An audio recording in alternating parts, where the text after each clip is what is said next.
ASML 为什么会越来越担心？一旦大陆突破了，它光刻机自己能够生产制造，它开始卖给全世界，它销价半价卖的时候，就把你 ASML 打趴了。ASML 一打趴，那你倒了，那就他的天下了。这个时候你美国也倒了，欧洲也倒了，台湾也倒了，韩国也倒了。所以我个人觉得 ASML 它的紧张焦虑是有道理的。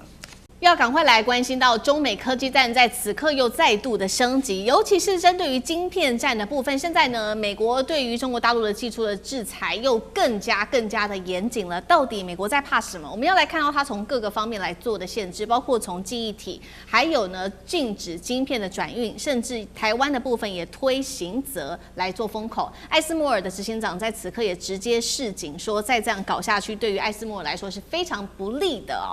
那么中国大陆的部分现在则是加速的要发展，希望能够做到3奈米。那么今天就这些议题会一起来做关心。好，美中的这一场晶片战，我们今天会从几个方面来做解读，包括了从记忆体、出口管制跟全链的封锁3大战线。因为呢，美国的战争部现在又祭出了这个黑名单哦，多家中国的重量级的企业再度的被点名。先前我们谈过了，包括了阿里巴巴、百度跟比亚迪都是在黑名单当中。现在呢，确定在新增了2家，而且这2家都是大陆非常重要的记忆体大厂。本来是没有事情的，在2月份的时候一度是列入黑名单当中，但是又说不用，但现在又确定要再被列入制裁当中。这2家记忆体就是长兴存储跟长江存储了，代表说现在美国非常的在意大陆发展的记忆体晶片，成为接下来的科技战重要焦点了。美国不只是限制这个战争部跟这些企业的合作，未来从2027年开始也限制第三方转运，并且来做封锁。我们要来看到彭博社的最新的报道，包括了台湾的部分也会受到影响。台湾的部分为了配合美国的科技管制呢，正在研议晶片出口管制，做一个比较严格的限制。未来如果没有经过授权的话，不准转运到中国大陆。如果敢做这样子的一个事情的话，那么是首度的恐怕面临刑事上面的责任，这是首度哦，有刑事的责任。艾斯摩尔的执行长在此刻呢，他也出来说话了，因为呢，当然了，美国针对于日本还有这个荷兰，它的盟国都有所限制。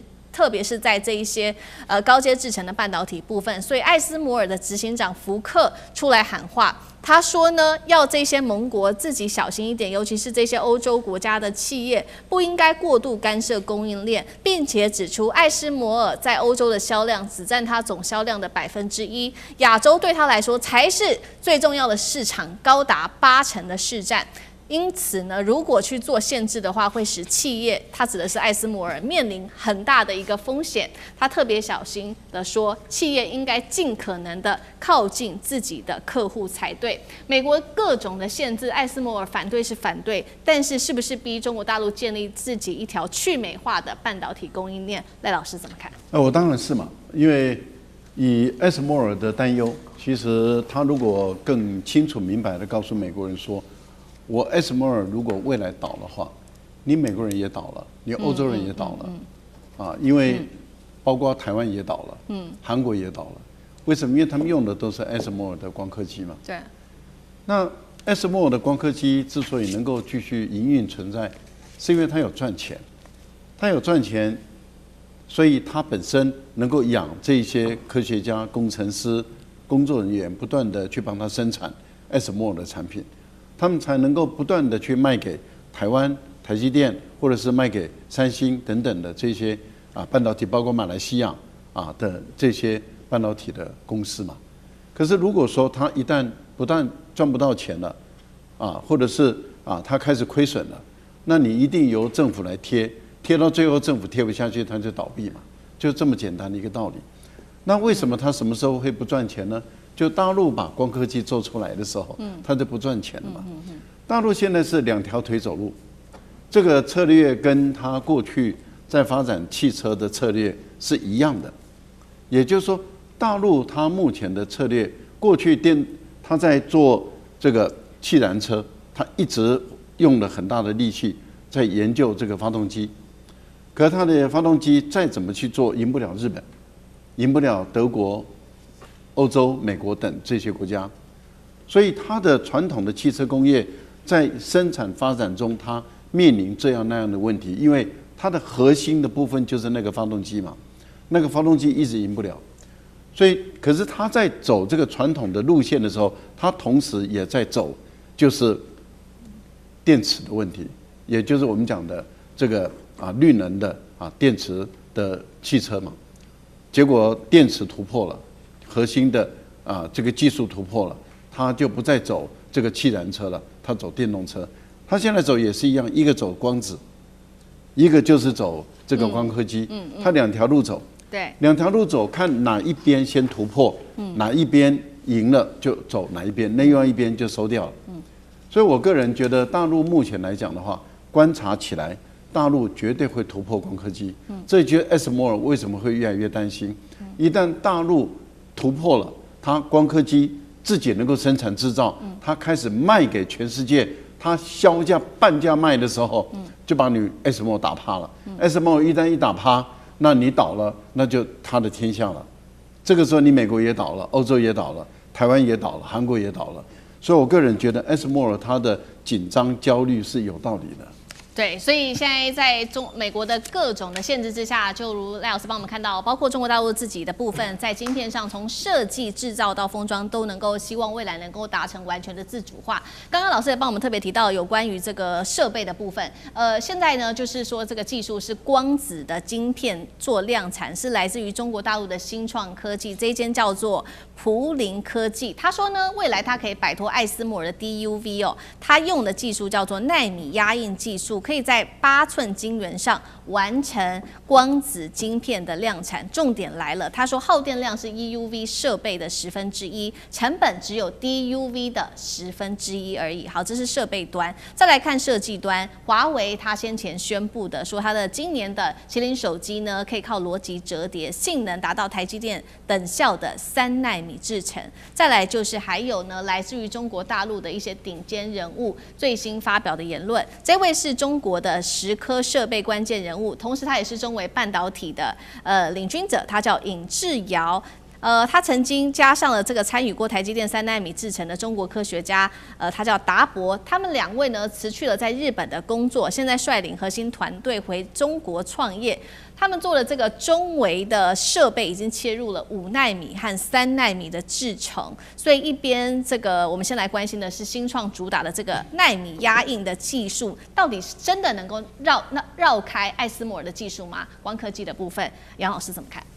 所以我很喜欢上这个节目了，就不只是谈战略经济，还谈这个科技的最前沿哈。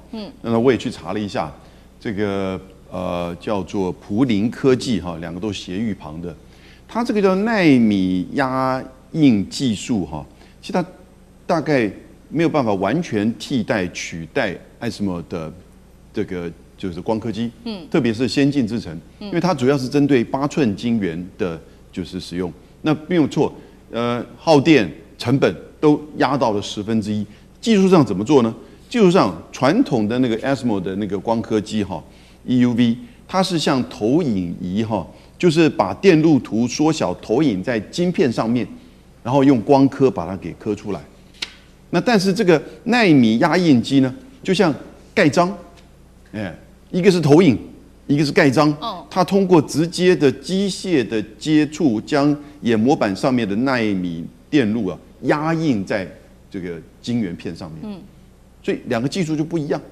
那能不能够就是说有替代？至少在8寸这一方面哈，那一定替代，因为成本又低，用电又低。这个用电很重要，这跟我们家里面用电不一样。现在台积电整个这个半导体的用电量是非常严重的哈。那所以它第一个绕开了光学上的限制，那第2个呢，它也降低了成本，降到1/10，这都难以想象。但是它基本上是在补充，在整个美国对中国大陆的科技战的层面呢，已经做到就是8寸的，能不能再往前走？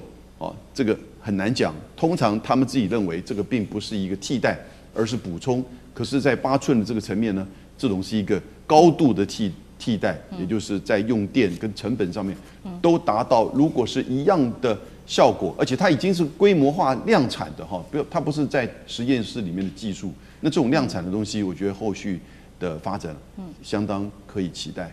好，所以我们说看到设计端有华为，然后刚刚讲的是设备端有中微半导体，刚刚老师特别帮我们讲了这个奈米压印技术等等，会不会美中未来就是晶片自己走自己的一条路，那完全的分流呢？厉将军怎么看？确实是如此。这个中国在晶片上面的发展，由于被美国一直卡脖子、一直限制所以它就变成自己要另外走出自己一条路。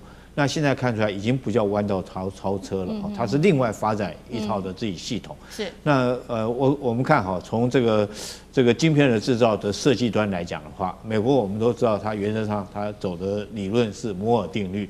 那这次这个华为他们自己研发出来是陶定律，是完全两者不同的这种理念来分别做发展那第二个来讲的话，有关于刚刚这个晶片制造的技术来讲，一个是用投影的技术，另外一个是用印刷的技术，这也是完全不同的这种理念。那未来到底是这两种体系会是一个取代另外一个技术，还是说两者互相并存？我认为两者会互相的并存为什么我这样讲呢？当然，这个以美国为首的这些科技，他们已经很多年了，你不太容易把它说是这个取代它的技术，而且它这个技术已经是完全蛮成熟的。科技消息，赶快来看到的是艾斯摩尔带头公开，终于要倒戈了，怒呛美国的封锁只会养大中国大陆的科技产业。另外一方面，今天会来看到的是这一间科技公司中微现在打进了3奈米制程，华为逼退了辉达，杀出血路。今天就这些议题会一起来做关心。我们看到美国跟中国大陆打这一场科技战，一路的封锁许多大陆的科技包括从华为开始，还封锁了 EUV、DUV， 让中国大陆拿不到。那么最新消息呢？美国国会现在准备推出了这个是硬体技术控制多边协同法案，意思就是说，不只是美国对于中国会有所限制，要求呢美国的盟友你对于中国出口也要更多的加紧管制这个出口。那么欧洲国家现在这个半导体巨擘呢，他就率先说他不服气了。他是谁呢？就是艾斯摩尔了。荷兰政府的部分，我们来看到，向美国正式的提出了抗议。艾斯摩尔在此刻开始意识到了，就是因为你美国亲手不断的限制中国大陆，甚至要求艾斯摩尔禁止出售自己的光刻机给大陆，造成大陆现在是这个竞争对手正在不断的壮大当中。我们来看到艾斯摩尔的高层怎么说。首先是执行长傅凯，他说用沙漠求生来比喻，美国越封锁，中国大陆就会不断的加速自己的研发，开垦出自己的菜园，都只是时间问题而已。前艾斯摩尔的技术长马丁也直接说了，5年之内大陆就会成为艾斯摩尔最强劲的竞争对手。那么这样子的一个状况之下，你还要继续对大陆做封锁措施吗？确实，我们来看到大陆近年来的变化，是整条供应链是在加速成型当中的。今天特别来看到的这一位重要人物，他是中国大陆的蚀刻机之父尹志尧公开发话，他说：“我们已经有能力做全球最先进的设备了。”他的底气来自于哪里呢？我们要来看到，他现在已经正式的切入到3奈米到5奈米的节点，这是来自于他的蚀刻设备打入最先进的3奈米、5奈米了。他也说呢，中芯国际也直接跟我们下单了，一买就是采购800台的这个设备。我们来看到低温的蚀刻设计的技术有哪一些重大的突破？主要就是它可以一直做层层的堆叠，最多呢是达到400层。那么提升的是3D 的 NAND 堆叠的作用，在低温-20度以下可以做施行。这项技术本来是美国跟日本所拥有的技术，现在大陆等于是突破了。那因此，美国也开始在想说，过去对于大陆的种种限制到底有没有做对？所以节目一开始，我们先来看到美国越封锁，是不是加速了大陆半导体的全条链的形成呢？荷兰接下来会怎么做呢？真的会配合美国吗？还是会走出自己的一条路？苑老师怎么看？这个大家看得非常清楚就是美国政府里头制定政策的人是违反这个自由交易的原则。然而这些实际上从事这些技术的人包含这个黄仁勋或者说是苏姿丰啦，或是这个富凯啊，这些这个艾斯摩尔的这个 CEO 的话，他们是觉得说这个技术啊，就是要强调是属于这个自由流通的原则。那我刚刚稍微跟大家强调一下，这个富凯啊，他也就是阿斯麦尔的 CEO 啊，他讲了什么话呢？他讲说在目前为止啊，有关于这个光刻机啊，不管是 DUV 或者 EUV 啊，那当然的，荷兰最高级的是 EUV， 还有更先进的。那么他们目前的话呢，所制造出来的芯片的话，是这个求大于供啊，就是说是大家需求量非常大，所以说现在这个是一个扩张领土、占据你的影响力的机会啊。那包含黄仁勋的 NVIDIA 的话呢，它的这个生态叫 CUDA， 也是希望借这个机会让大家能够习惯于用他们的产品，就像我们现在用的那个 Microsoft 的电脑里面的软体是一样道理。是。那但是他讲的第二点的话呢，就是说我们这个荷兰的 ASML 的利润非常丰厚啊。所以说，该能赚钱的时候，这个做生意人心里都非常明白，能赚钱的时候不赚，等到以后没机会了，你再努力也没有用了。所以这里面基本上牵涉到两种经营的观念不同。但是第三点的话呢，这个富凯他讲的观念是这样子，他说呢，如果你现在不卖比较好的机器给中国的话呢，那就等于是说把他们送到沙漠去，然后不给他们任何食物的时候。你要记住，他们一定会想办法创造出或是耕出自己的食物来的时候，他们一定要这样做，因为那是生存问题。他讲了这个生存问题，所以这里面的话，我跟大家说补充一下。所以我觉得富凯讲这个问题的话，大家会觉得很奇怪。现在做这种半导体科技、做芯片、做晶片的，大部分都是长我们这种脸，荷兰是唯一的例外啊。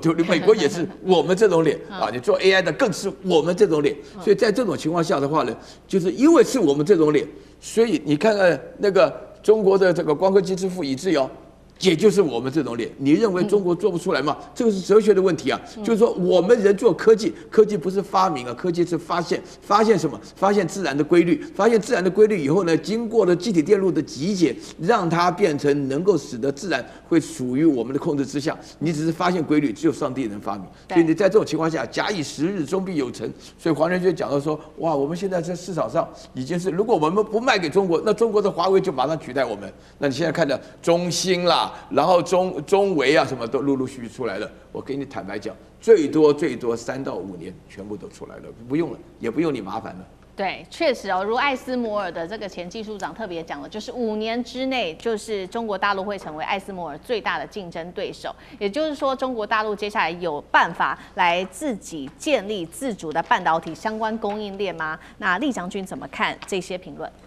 美国国会已经大幅的删减对中国这个晶片设施装备的一个禁运的清单了。为什么美国会突然说是开放，然后删除掉禁运的清单呢？就是很多的技术中国自己本身做出来，其中有一个最明显的，就是低温蚀刻的这个技术，对，中国自己已经可以做得出来。那在这种状况下，美国国会说我在对你实施禁运清单已经毫无意义了。那这个美国其实从一开始他发现中国也有机会，有这个能力发展晶片以后，我们知道他说采取的就是小院高墙的策略嘛。我从几件事情，从时间序来跟各位观众做一个报告。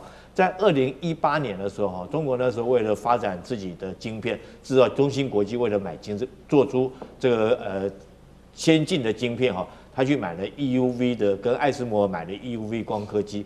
但是后来被美国拦下来，不准你卖给中国，所以中国那时候就没有 EUV 它就不可能生产先进晶片。但是那个时候还给 DUV， 那中国利用 DUV， 它居然原来认为只能做出28奈米成熟制程的，但是中国自己本身利用这个 DUV 重复曝光的技术，虽然说是良率可能比较低可是它因此而也做出来所谓7奈米的晶片。大家还记得吗？在2023年的时候，那个华为它的 Mate 60做出来以后，大家吓一跳，美国吓一跳说你怎么可能做出这种7奈米的晶片？我不是对你禁运这个光刻机吗？那你怎么可能有7奈米的 Mate 60用的是7奈米的晶片？所以那是证明。后来大家去猜半天，研究半天，后来没想到中国居然是用 DUV 这个做出来的。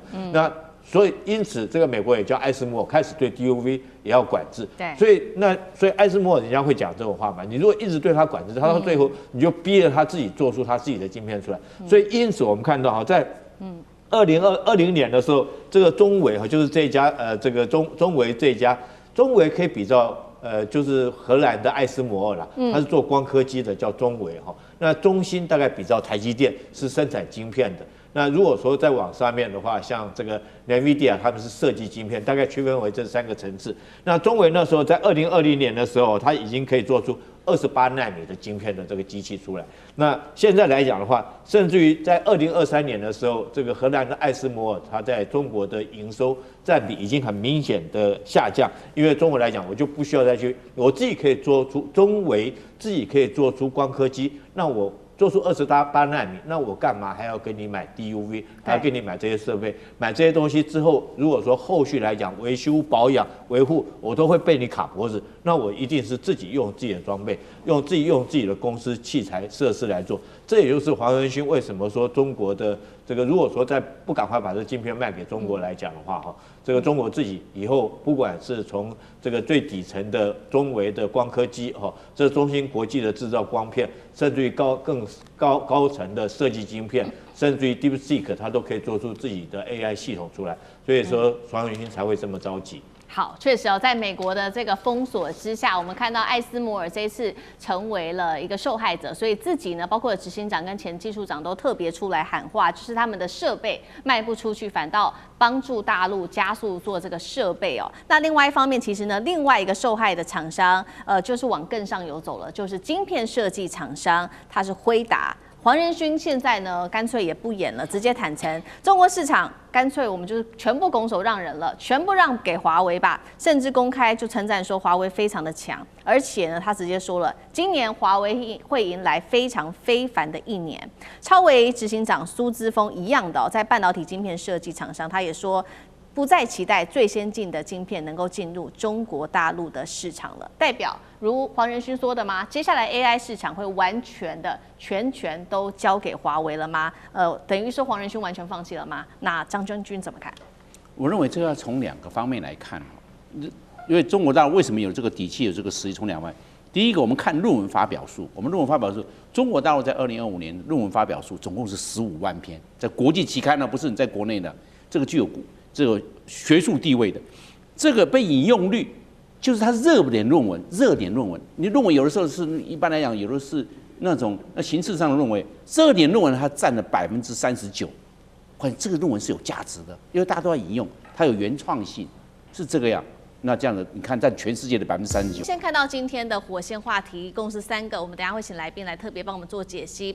华为喊出的，接下来不用再靠西方国家的 EUV 了，也能够冲刺在1奈米。1.4奈米，并且抛出了涛定律，这个是什么？等一下会请专家来特别帮我们做解读。这个定律可以挑战摩尔定律，这是一个技术上的大突破，也会准备改写全球半导体游戏的规则吗？第二件事情是回顾一下。华为在过去6年一共是量产了381款的晶片。黄仁勋自己坦言了，大陆的 AI 市场已经逐渐的在美国方面对大陆市场逐渐失守了。艾斯摩尔也罕见的因为了这个美国对中的限制而杠上了华府，反对出口管制。全球晶片的供应链现在已经升级为一个政治问题吗？在中国大陆快速的冲刺之下，艾斯摩尔辉达霸权还能够稳得住吗？这是第2个问题。最后今天也会来关心到的是，美国请全国之力要来拼半导体产业吗？一方面推了这个法案要围堵大陆的晶片，要求盟友一起围堵中国。到马斯克他宣布要盖这个超级晶圆厂帝国，这一场科技之战背后抢夺的是 AI 霸权，也或是美元或人民币霸权吗？今天就这些议题，我们都会一起来做关心。赶快要来关心到是大陆的科技战，这一回真的会改写规则的一个新的突破新阶段了。最新消息，华为正式的抛出了全新的半导体理论涛定律，透过逻辑折叠的技术是可以不依赖 EUV 极紫外光机的曝光机的。最快他说2031年就可以做到量产1.4奈米的晶片了。一旦成真，等于是公然挑战了过去数十年来称霸的摩尔定律。我们赶快来看到华为过去的成绩，这6年来量产了包括了381款的晶片，今年秋天还会再推出它的新一代麒麟手机晶片，号称透过这一种逻辑折叠的技术，可以搭配晶片，大幅提升 AI 的运算以及它的能源效率。所以节目一开始，我们要赶快请聂老师来带我们关心到的华为抛出的这个涛定律，而且不用用到 EUV 就可以把晶片持续推进到1.4奈米。这是什么样的一个神奇的技术？真的可能做到吗？摩尔定律现在被说已经逼近到了物理的极限，难道未来是在靠先进制程，还是另外一场全新的架构革命？那聂老师怎么看？好，其实我这里要科普一下，还好我有一些工学院的背景，而且我一直在教数量方法。有一个字，希腊字非常之重要，我相信我不科普，很多人还搞不清楚什么叫做涛。我不知道两位知不知道？因为我是工学背景的，知道吗？知道吗？你们可能都不知道。涛就是这个字，涛是什么东西？希腊字就是 T 的希腊字。T 是什么？就是时间 time。好，这样你就知道了。所以我跟大家报告一下，非常清楚，涛定律就是维持它另外一种可以超前的这个速度，也就是这个效能更超前，它是用时间的压缩，而不是过去用把一个同样的一个单位中，比如晶片或叫记忆电路，把以前的电晶体啊，把它压缩，一直压小，那小到你根本看不到。什么叫奈米技术？越小，同一个单位里面放越多的这个电晶体在里面，它走越多的电路，你可以在越小的地方做到越超强的能量，不是这样吗？就做小，大家知道哈。那小到很小的时候，你就必须靠一个东西。我跟你讲，你显微镜是不是可以才能看到很小的东西？你就必须靠那个所谓的极光机啊、EUV 啊，这个所有的这个艾斯莫尔荷兰就专门做这一块，让你很小的东西可以光照进去呢，真的照那个蓝图，你才可以把电路照过去。那小到不行，再小再压缩，你就会发现就会超过我们后来在前几年讲的叫摩尔定律达到了极限。那我先回顾一下，我们基本的科普一下，什么叫摩尔定律？摩尔定律呢，是当时不可一世的一家非常厉害的记忆电路公司，叫 Intel。在我那个美国读书的年代，所有的电脑，我们不管当时的 Clone 啊，从那个 PC， 我们从286、386到486，当时记忆体只有256 K 到1 Mega、2 Mega。我在美国开过电脑公司啊，先报告一下。也就在那个年代，我们所看到CEO加上就叫 INTEL 5个字 ，Intel 不可一世的当 CEO 叫做 Gordon Moore。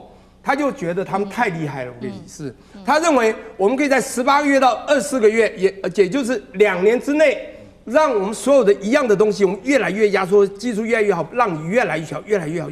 你看到一样的东西，我可以做到越高效能，越高效能，越来越厉害。每2年加速2倍的含量在里面，越来越什么东西小。那但是大家要知道，其实啊，这个我们讲的我们的对岸华为，因为受到了晶片制裁，刚刚讲到6年。不是麒麟的麒麟这个晶片，不是供给华为手机，好像越做越棒，好像怎么也不太输，有没有？当然，它还没有办法做到先进奈米制程。虽然我们的中国大陆它的成熟奈米制程在全球 we alone 已经真的掌控了全世界任何我们不管民用的大部分的这个所谓的这个我们的使用的 gadget 的商品。可是你知道，比较高科技、很先进的这些奈米制程啊，甚至3奈米以下的，我们讲台积电基本上全球一枝独秀嘛，就是三星还有 Intel 早就大概在这个方面退场了啦，它只能衔接这个台积电过去来把它的技术技能再加持。我现在重点就在那，当对岸被大家知道，川普1点里面还没有打那么凶，在2019、2020的时候，那个拜登时候就开始对华为做产生的禁令。那大家要知道，当时在2018年是先对知道华为很厉害，先把孟晚舟抓起来，把他这个弄了30天，有没有？我要讲的这件事情是告诉大家说，美国看到华为的成长，他不让它成长，因此对它做了非常多的压缩。这之后呢，在华为让它无洞可钻的这种制裁之下，3次的清单，到了2020，那我们的对岸真的受不了，他只好用他过去曾经提过一个定律，这个定律其实他们很早就提出来了。那这个有一个人，我们必须讲一下，叫做1996年入到华为进去的一个女人，叫做何庭波啦。这个人啊，跟大家讲一下，她是一个董事。你不要小看这个人，他是双硕士啊，他也没拿到像我这样拿博士。重点博士不重要，他是一个物理和通信的双学位。重要是他是湖南人啊，抱歉啊，因为我也是湖南人。重要是湖南人很能做事，很有 guts， 做事就专注，就跟最近有一个机车叫张雪一样。都是湖南人，湖南出才子啊！就毛泽东不也湖南人？好，重点来了，也就是我们这种湖南人精神打拼，他当时做他的业务部门，就半导体业务部门 CEO 也做到最强最厉害，所以他被称为叫华为晶片之王、晶片女神，或者叫做技术女神哦。这样一个女孩子，你知道被他们重用，好，这时候她就不断的推陈出新，她因此做出了一个用过去的涛的定律来说，我们用加速的方式，不需要缩小。好，那他就用行动说，在一个城市中就这么大，你的地崎岖不平，我们就尽量盖道路，尽量盖道路，越盖越多，越塞越多，越塞多。好，这我们基地店越来越多。可重点，他用另外一招，他说我们用折叠逻辑折叠的方式 ，logic， 你知道吗？那种折叠的方式，要 fold 它 ，fold 什么意思呢？就是叠加，叠加之后它可以超强。各位想想，我国中就画了一个，我们讲画公路，我画高速公路，我就画了天上的公路。你知道，你一旦超过了地上你还要绕路，还要碰到崎岖地形，它是用高架模式，并直接到对岸。我要强调就是，它是用超速的方式去做，也就是不是把这个容量一直压小，而是把时间加速，把时间变短啊，不是小而短的方式。这个东西叫 time 就是涛，希腊，所以叫涛定律。有人当时把它定成叫和停坡嘛，和氏定律 ，Hurst law，no， 它叫涛 law。好 ，anyway， 这是现在华为要做的。那因此呢，这时候它只做速度的加快啊，就是缩短，而不是缩小。你觉得还需要 EUV 吗？对。所以荷兰会担心啊。那当然，它现在要做1奈米，不是说它可以做到这么小到1.4奈米，那是一个大小的概念。他说它的效能可以达到1.4奈米这样的一个逻辑折叠，让它可以做到，即便先进制程，就我们讲1.4奈米好，2奈米，甚至将来到1奈米好，所做的东西，华为用这种逻辑折叠方式一样，涛定律可以做得到。好，所以我们看到华为最新宣布的这个新突破涛定律，这个消息一出来，真的是坐实了现在艾斯摩尔跟辉达可以说他们的噩梦，因为他们先前就已经预言说中国大陆很可能会超车，现在等于是坐实这个噩梦即将要成真了吗？我们来看到，所以呢，这2家公司企业的大佬赶快站出来喊话。首先是艾斯摩尔的执行长福克罕见发了一个重话，他说持续对大陆市场的出口限制只会加速中国的自主研发，而且他也用沙漠求生来比喻中国大陆现在在自主研发的这一条路上面。他说他可以在逆境中自给自足哦。对于艾斯摩尔来说，他说现在此刻就是存亡的问题了，并且他也从这当中看到了具体的数字。中国大陆艾斯摩尔在中国大陆的营收占比会从去年的33%。在今年会暴跌到20%，所以荷兰政府已经正式的向华府表达了不满。而美国到底是祭出了什么政策？事实上就是在4月份祭出的这个 Match 的法案，要求不管是盟友日本啊、荷兰都会限制卖这一些高阶的，不管是先进设备、晶片等等 EUV 啊、DUV 给中国大陆。那另外一方面，一方面我们看到艾斯摩尔是抱怨美国所做的事情，但另外一方面，现在得知的一个消息是，艾斯摩尔执行长私下证实他有跟马斯克会谈，因为马斯克呢最新他说他计划盖一个高达1190亿美元的 Terafab 超级晶圆厂的计划，地点选在德州，接下来会打造的是整合逻辑晶片、记忆体、先进封装这一种超大型的晶圆帝国，被视为说，难道现在美国也要复制中国大陆的模式吗？透过这种国家的力量，再加上科技巨擘的这种力量，一起来扶植当地的半导体产业吗？那另外一方面，我们刚刚说了，噩梦成真的还有辉达执行长黄仁勋了，他再次的点说，在美国的出口管制之下，辉达已经把中国的 AI 晶片市场大致上都拱手让给华为了，听起来有点认输的感觉哦。那么他还强调说，华为在今年会非常的强，尤其是在接下来的1年，他说他会再创佳绩，而且本土晶片生态链也发展得非常好。接下来，华为可以完全不靠 EUV 发展出走出它的新的一条路吗？对于艾斯摩尔跟辉达来说，又会有多大的一个威胁？那这是一个全新的产业革命吗？谢大师怎么看？对，这个就是一个全新的产业革命，所以艾斯摩尔很紧张。我想全世界这些有关晶片的主要的大厂啊，还有就是说晶片设备的制造厂，我想现在都还要想搞清楚到底什么叫什么涛定律啊，这个要不然就是赶快学，要不然就是搞清楚对它这个产业造成冲击有多大，刚刚摸清楚。我想这应该包括我们台湾的这个我们所谓代工产业我想冲击一样大，一样大，因为这个就很简单嘛，就变成就是说这个科技的一进步会把一整代的东西全部淘汰掉。铁路出来的时候，中国的大运河就没什么用了，全世界大运河都没用了，不靠运河漕运啊。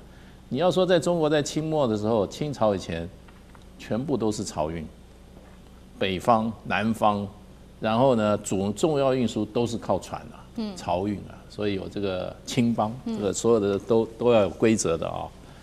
那铁路一出来以后，中国所有的运河都淤塞了。就是这么现实啊！那你更不要讲说，我们小时候可能现在年轻人都不知道，我们以前哇，Sony Sony 这个啊，多让人向往啊！现在你看它不行啊，它就主要它没有跟上这个科技发展的脚步，它的产品没有跟上来。那更不要讲日本当时做那些什么 做那些什么 Walkphone 啊那些National 啊，现在没有了。那现在唱片大家是玩家在玩了，以前我们听音乐都是唱片，唱片录音带出来，唱片就没了，唱片也通通关门。然后呢 ，CD 一出来以后，那个录音带也没了。现在 CD 你也买不到了。对。为什么买不到？现在大家都用手机直接把音乐都 download 下来，或者我在手机上就加入这个音乐网站就可以啊。车上也可以听，走到哪都可以听，要听什么都可以听。对，所以就变成就是说，这个科技隔代换代是最可怕的。你要知道你是会被淘汰掉，因为这个所谓时间缩微嘛，他刚刚那个聂教授也讲得非常清楚，时间缩微，过去是什么？是物理缩微，把你这个物质把它缩嘛。那现在他是用另外一个概念来做，就完全另辟蹊径嘛。同样产生的效果，他说我2031年我做出来的晶片就是达到1.4奈米的效能，对不对？那怎么做的话，可能我的整个内部设计啊，各方面都不一样了。是，对，所以他说，所以最近就变成就是说，当时华为在被这个封杀的时候啊，他花了大概4年的时间嘛，1500多天嘛，我记得他们讲1500多个日子里面，他们突围了，也就是那个他当时的那个晶片，手机的晶片突围。那当时手机一出来就是 Mate 60P 嘛，我记得 Mate 60，一出来的时候，哇，各国都把他那个手机赶快买去，把他那里面的核心处理器拿出来拆，一拆出来发觉，果然是中国大陆做的，不是外面什么我们台积电帮他做，没有了。然后呢，中国大陆设计的，纯指7奈米，那他们就很奇怪，怎么做得出7奈米？那他现在已经讲了，他们已经用这个所谓的这个定律这个时间的这个定律来怎么样？已经设计了300多个晶片了，然后2031年就要做出1.4奈米等量的这样子的晶片了。你说这些公司哪个不紧张啊？对。如果我们台湾有公司不紧张的话，我不相信。我不相信，这个实在是一个大地震。对，好，所以我们看到这一场全新的科技革命，刚刚讲了嘛，这个包括了各个科技产业大佬都非常紧张，不管是辉达，不管是艾斯摩尔。那同一时间呢，艾斯摩尔现在是另辟一个新的商机的一个新管道吗？因为我们刚刚特别提到了嘛，执行长特别跟马斯克联系上了，因为马斯克说要在美国的德州这边盖一座超级晶圆厂，而且是砸1000亿美元的。现在被解读是不是美国也要复制大陆的模式，做到请国家之力来扶植半导体产业？那这背后争夺的是 AI 科技的主权，干哥又怎么看？但是我是觉得马斯克他如果要造一个超级工厂，那个依照艾斯摩尔那个执行长傅凯他所讲的就这个根本就是一个 crazy plan， 非常疯狂的计划。因为他说第一步投资下去就是我们台湾投资美国的那个价钱，就200亿美金先丢了，但到最后这个厂在德州这个厂规模会大到1200亿美金，那是多大的厂啊！其实我今天坦白讲一句，1200亿美金，马斯克他要怎么个融资法呢，才能够融资到那么多？政府不帮忙，我看很难的。所以刚才思明讲的没有错，也就是说要扶植自己的产业。而马斯克在跟傅凯两个人见面的时候，傅凯说他很认真本公司艾斯摩尔是全球唯一能够做深紫外光刻机的。我是每天都要等着那个什么SK 海力士啊，或者是英特尔啊，抱着现金来找我，为什么？只有本公司做得出来，只有艾斯摩尔做得出来。可是你不让我艾斯摩尔卖深紫外光刻机啊给大陆、给中国，对，你知道我们少了多少营收吗？其实我今天坦白讲一句，他讲的不是我讲的，他坦白讲一句，他说虽然艾斯摩尔很赚钱，但是在银根上面，老实讲一句，每一家像这样子的半导体啊，像这样子的公司啊，他们都是在跟时间在赛跑的，真的一定是这样子。辉达也一样所以我一旦失去了这个市场会怎么样？大家就晓得了嘛。然后马斯克跟他谈的时候，马斯克非常紧张，非常认真跟他谈这个事情。他说：“总裁，我跟你讲哈，我马斯克我一定要，为什么你知道？因为我的特斯拉跟以后我的星链的整个系统，没有你们艾斯摩尔的东西，我们是做不出来的。是，而且我非常非常的重视我们未来，就说我们这个电动车以及星链计划，再过10年，能不能够仍然引导着世界的潮流？这个是马斯克他最关心的。所以在这种情况底下，他说：我跟你讲，这个封装厂啊，是从生产到测试到封装一体成型。我们这样就听起来就好像跟着像华为一样的嘛。美国人从来不干这种事情的，现在干了，你就知道说他们的危机意识有多高。